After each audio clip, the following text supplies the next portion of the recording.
నమస్కారం. మీ జీవితంలో ఎప్పుడూ సమస్యలు వెంటబడుతున్నాయా?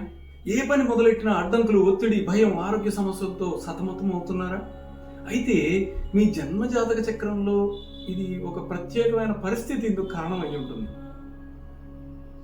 జన్మజాతక చక్రంలో రవిచంద్రులు కలిసి ఉంటే అది అమావాస్య యోగం. ఈ విషయం మనందరికీ తెలుసు.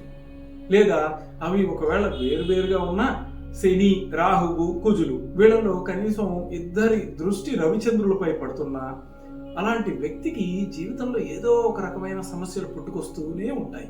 మనసులో బలహీనత, ఆరోగ్య సమస్యలు, నిద్రలేమి, భయాలు, కుటుంబ ఒత్తిడి, వృత్తిలో ఒడిదొడుకులు ఇవన్నీ తరచుగా ఎదురయ్యే అవకాశం ఉంటుంది. అలాంటి వ్యక్తి కొన్నిసార్లు బలహీనమైపోయి, రోగగ్రస్తమైపోయి, నిస్సత్తువతో ఇబ్బంది కూడా పడతారు.